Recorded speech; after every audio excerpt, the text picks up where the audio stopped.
Hey squad, it is my least favorite time of year, which is garden cleanup time. So I usually let my garden just go over the winter and get like kind of some natural cover crop growing in there. Some of the stuff that seems to grow in for me, like betony, is a wild edible, so I don't really mind, and just kind of let it do its thing, protects the soil, and some worms can get in there over the winter and do, you know, whatever it is that worms do in the winter. But I really don't like this part of the season where you got to clean it all up. So that's what we're doing today. I'm going to show you how I revitalize my beds a little bit, get things going so that we'll be ready for spring planting. Stay with me now. All right, so we're gonna start with this little section over here. As you can see, it's a hot mess. This is actually my asparagus bed. So I gotta be careful when you've got an area where perennials are growing, you do have to be careful what you're pulling out. You don't wanna go ahead and pull out something that you're actually trying to grow. So you gotta take your time here, go a little slower, and just be careful.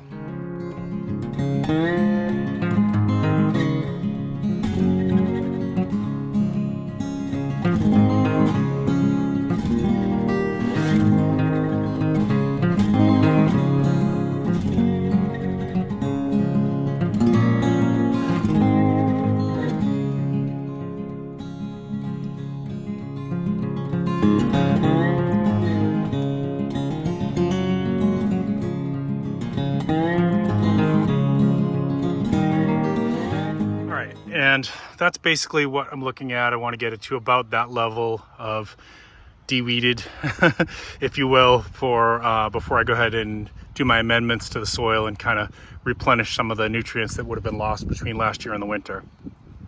Now, some of you may be asking, why didn't you just till?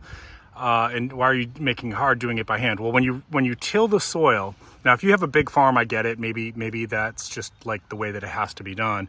But for small farmers and small gardeners like myself, if you do no-till gardening, what actually happens is year after year, the soil gets better and better because the tilling actually destroys a lot of the good insects in the soil, the earthworms and the mycelium network that grows. And if you keep doing that year after year, you actually do a lot of damage to the soil and basically take the nutrients out of it. You know, this is what some of the problems with some of the farms out in California did, the big agricultural farms I'm talking about, by keep tilling and whatnot, they've taken the nutrients out of the soil.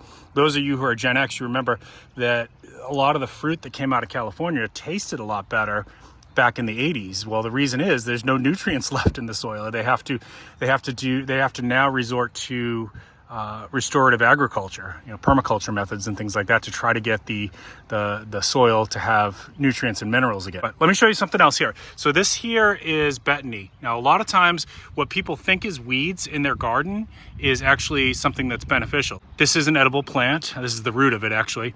This is a very starchy carb.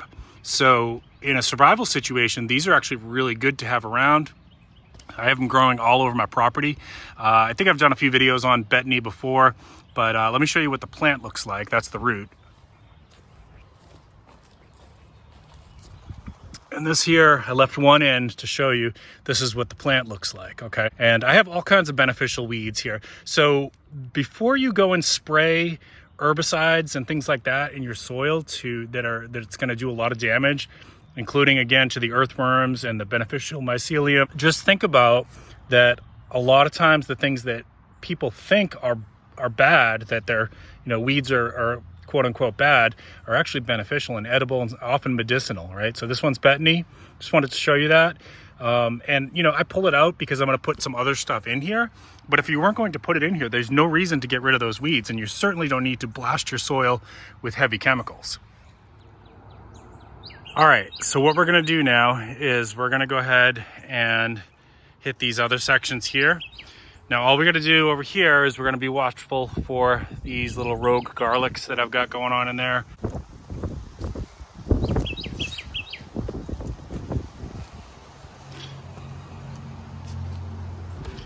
And then in here, this is gonna be trickier. We've got some oregano. So we're gonna do our best to try to salvage the oregano while taking out the other stuff like the betony. All right, so let's get a good little before picture here. It's a little shadowy. If we go like this, that'll be our before picture. All right, so here's where we are now. We saved our garlic. cleared this out. This is ready to add your soil amendments to, if you're going to add some soil amendments. As you can see, I've got some asparagus popping here now. I'm actually going to add a little bit of asparagus to this section here. Looks like I need to do a little bit more weeding in there. We got some rain. And then I was able to save the oregano over here. We trimmed back the rosemary, which needed a good trimming. And after we add the soil amendments and add in our asparagus, we're ready to plant in whatever else we want. All right, now, so what I'm doing, I've planted some new asparagus in here, and I'm just gonna layer on a little bit of new soil, fresh soil, some compost, a little bit of peat moss, and some worm castings, okay?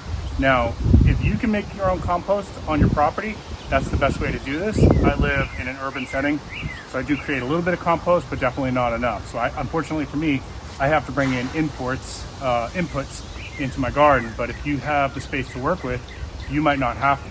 Now, the other option is, of course, source it locally if you can. If you have a farmer that can give you some compost and some manure and things like that, that's an excellent way to go. Also, reimburse that person a little bit, help support your local economy. All right, so let me dress this up a little bit. We're gonna just kind of amend the soil, make it a little bit, put a little bit more nutrients back into it, and then I'll show you the next step.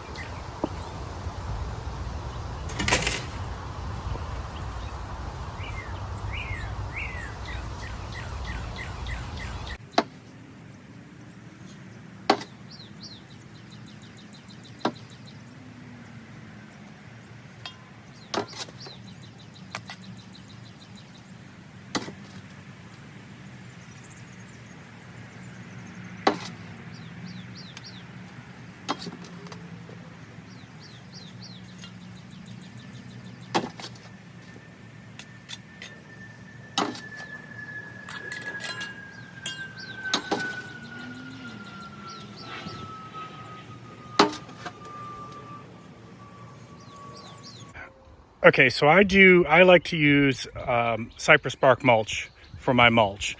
You might choose to source something else local. Don't blame you.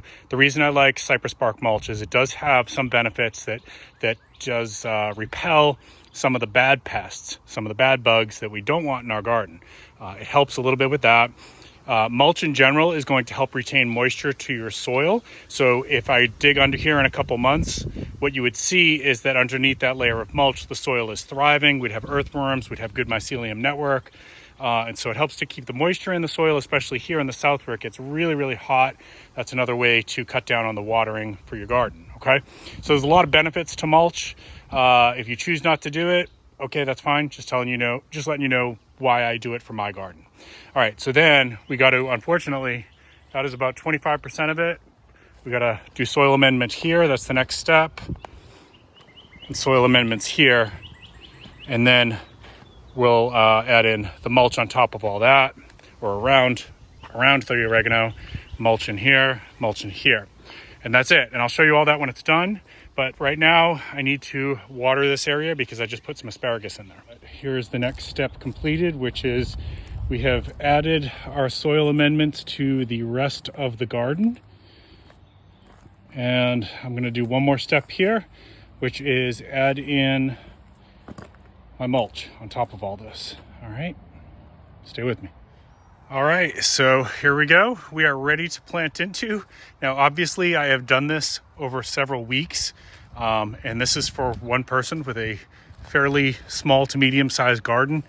If you wanted to try to do this by hand with one person for a large plot of land, it's definitely gonna be harder, and you're probably gonna need to bring in some more help for that. And same thing with the mulch. You guys know I like to use my mulch. I've explained why, but if you've got a big piece of land, that might not be possible. I'm growing just for my family, right? So I'm just kind of showing you how I did it. And again, this is cypress bark mulch. The reasons I use cypress bark mulch is because it tends to keep away some of the nasty insects, the bad guys, as opposed to the good guys.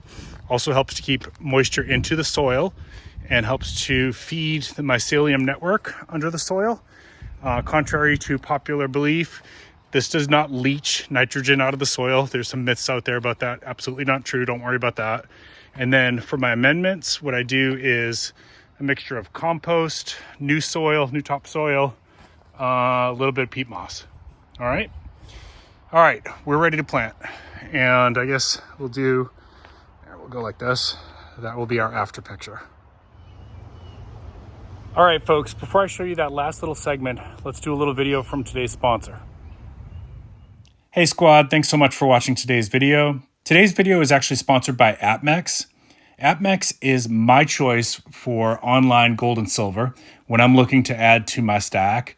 I do believe that with all the financial insecurity in the world, financial prepping is part of prepping, and gold and silver, having gold and silver in a physical form is one of the ways that you can not only hedge against inflation, but store some of your wealth even when currencies hit a crisis.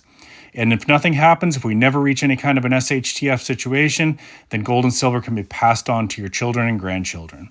Please check out AppMex on the internet at www.appmex.com. Tell them Prepping with Sarge sent you. All right, and that is it. We have successfully planted in here.